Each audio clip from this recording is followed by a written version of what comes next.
자, 여러분 안녕하세요. 오늘의 한자어 364번째 시간 이 표현에 대해서 알아봅니다. 일단 도금은 내흉입니다. 그런데 내흉을 찾아보면 명사로서 내숭을 참고하라 이렇게 되어 있습니다. 그럼 글자 잠깐 살펴보시고 넘어가겠습니다. 첫 번째 글자는 안내자입니다. 집 안으로 뭔가 들어온다라는 추상적인 개념인 것을 알 수 있습니다. 그렇죠? 집 안에 뭐 기둥이 보일 것 같고요. 그죠? 그 안에 싹 들어오는 것. 그래서 근문을 거쳐서 소전체로 이렇게 바뀌었습니다. 당연히 안내자의 부수는 들입자일 것입니다. 그래서 들입자하고 같다. 그렇죠? 네. 그리고 멀경자의 뜻을 따른다고 되어 있는데, 그렇죠? 바깥으로부터 안쪽으로 들어오는 것을 따른다라고 했으니, 이 글자와 멀경자와 들입자가 결합한 것이니까 회의자로 봐야 될 것 같습니다. 그렇죠? 대신 멀다의 뜻은 없는 것 같고요. 아까 말씀드린 대로 갑골문과 근문에 보이는 것처럼 집을 나타내는 일종의 기호다 정도로 보시는 게 낫지 않을까 싶습니다. 자, 안내자에 대한 설명이었고요. 두 번째는 흉할 흉자입니다. 갑골문과 근문은 보이지 않았고 보통은 입 벌릴 감이라고 이렇게 쓰는 건데 이 안에 X자 표시 비슷한 것이 있습니다. 뭐 벨예자일 수도 있겠습니다만 벨예자 이렇게 쓰죠. 어쨌든 좋지 않은 것은 확실해 보입니다. 일단은 뒤에 설명을 드리겠지만 이것은 구덩이가 확실해 보이고요. 여기 있는 이것은 뒤에 설명드리겠지만 함정 함자에 어떤 위에 있는 그 나무까지 허방다리가 아닌가 싶긴 합니다. 아직 빠지기 전에 이렇게 흉계를 꾸며 놓은 것이죠. 밟으면 아래로 떨어지게 될 것입니다. 그래서 흉할 흉자 대신에 함정 함자를 다시 한번 살펴보시면 갑골문은 사람이 떨어지고 있는 그렇죠? 구덩이가 나타나고요. 근문에서는 조금 더 이게 가시 모양의 어떤 좀 더 흉악한 살벌한 함정으로 볼 수 있습니다. 뭐 칼을 거꾸로 세워놓은 모양 같기도 하고요. 뭐 이렇게 사람이 쭉 떨어지는 모양 같기도 합니다. 소전에 오면서 지금 이게 절구 구자처럼 보이는데 실제로는 안쪽에 이렇게 무언가 파놓은 것을 알 수 있습니다. 그죠? 떨어지면서 가시나 이런 것들에 찔리게 되는 것이겠죠.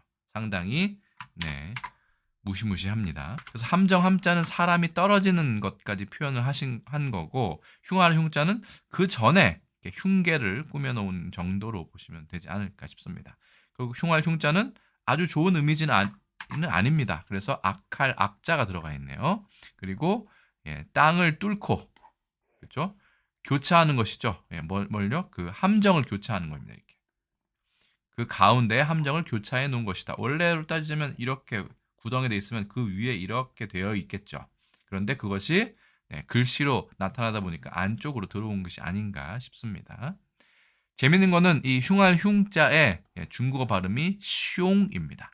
숑이라는 거는 흉이나 숭 정도로도 발음될 수 있는데 특히 평안도 지역에서 뿐만 아니라 저는 어렸을 때부터 흉하다라는 걸 숭하다라고 한다든가 흉을 보다, 뭐 숭을 보다 라는 것을 제가 많이 들어봤는데 지금은 들어보기가 좀 쉽지 않습니다.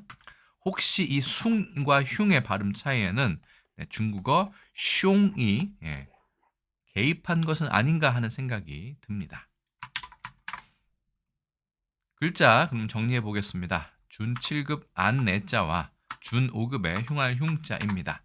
내자 써보겠습니다. 하나, 둘, 셋, 넷 이렇게 써야 되는데 들입자가 어렵죠. 그렇기 때문에 보통은 중국과 일본에서는 이렇게 사람 인자로도 많이 씁니다. 안 내자이고요. 흉할 흉자의 경우에는 안쪽에 있는 이 글자를 먼저 쓰고 그 다음에 입 벌릴 감 혹은 위튼 입구 몸이라고도 얘기합니다. 이걸 씁니다. 그래서 안 내자는 보통 회의자로 이야기를 하고요. 뜻이 두 개 모였으니까요. 흉할 흉자는 상형 글자로 보통 이야기를 합니다. 자, 그래서 내흉을 찾아보면 내숭이라고 되어 있습니다. 그러면서 이렇게 표시가 되어 있습니다. 원래 내숭은 내흉이었으나 내숭이 널리 쓰임으로 이것을 표준어로 삼는다.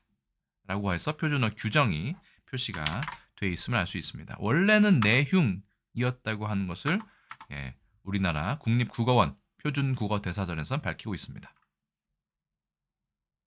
그럼 우리 사전에서 내숭을 찾아보면 어떻게 되어 있느냐? 내가 일단은 장음으로 되어 있습니다. 이 얘기는 안 내자가 개입했다라는 것을 확인할 수 있는 부분이죠.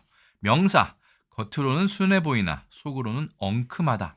엉큼하다의 뜻은 사실은 아주 좋지 않은 것입니다. 음흉하다는 이야기이기 때문이죠. 그래서 유의어로 보면 능청, 음흉, 음험, 야지랑, 의문 등으로 표시가 되는 것으로 보아 엉큼함은 매우 악하다, 악독하다의 뜻을 가지고 있는 것을 알 수 있습니다.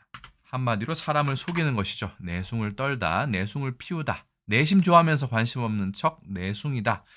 무언가 요즘에는 이것이 사랑과 관련한 특히 남성보다는 여성이 사랑에 대해서 아무것도 모르는 척하면서 상대방에게 호감을 불러일으키는 목적으로 하는 것을 보통 내숭이라고 이야기한다. 이지만 원래는 내흉인 걸 봤을 때는 남녀 상관없이 음험한 생각을 가지고 있는 것, 누군가를 흉계에 빠뜨리고자 하는 그런 마음이 원래는 내숭이 아니었을까, 내흉이 아니었을까 싶습니다. 여기서도 원래는 내숭이 표준어가 아니라 내흉이 표준어였는데 바뀌었습니다. 내흉은 비표준어로 국립국어원에서는 정의하고 있는 것 같습니다. 원래는 내흉이지만 내숭이 많이 쓰이니까 한 형태만 표준어로 삼는다 라는 규정이 있는 모양입니다. 자, 그래서 이 내숭이란 말 우리나라에서만 쓰고 있나 봤더니 역시 우리나라에서만 쓰고 있었습니다. 대신 내흉이 아니라 내숭이라고 하는 것이 재밌죠. 숑이 아닐까 싶은데 중국에서는 재밌게도 쫑수안, 마늘인 척하다 라고 하는 재밌는 표현이 있고요. 일본에서는 네꼬 가부리, 네꼬 가부루 해서 고양이를 쓰다, 뒤집어 쓰다라는 것이 뭔가 모른 척하는 것을 이야기합니다. 중국에서는 마늘인 척, 그렇죠? 일본에서는 고양이인 척, 뭐 이런 것이 내숭인데 우리나라에서는 내흉에서 왔다라는 것이 재미있습니다. 또 하나 재밌는 거는 영어 중에 coy라는 것이 있는데, 그렇죠? shy or pretending to be shy and innocent. 부끄러워하거나 아니면 순진무구한 척 하는 것이다. 특히 especially about love or sex. 그렇죠?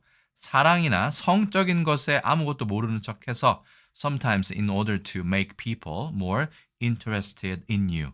사람들이 당신에게 더 많은 관심을 가지도록 유도하기 위해서 쓰이기도 한다.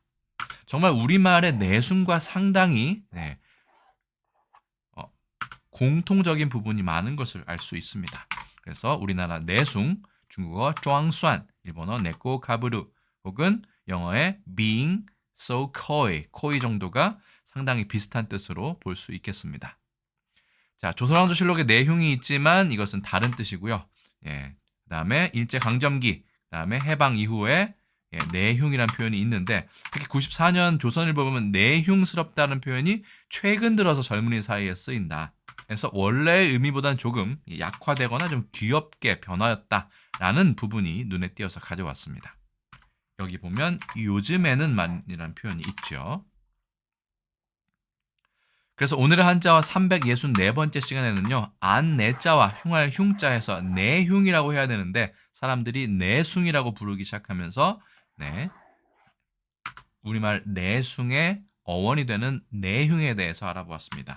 흉이란 표현 중국에서는 쓰이지 않지만 내흉이 쓰이지 않지만 숑이라는 발음 때문에 이 숭이나 흉이나 흉 등으로 바뀐 것이 아닌가 싶은 개인적인 의심이 듭니다. 여러분의 생각은 어떠신지 댓글로 알려주시고요.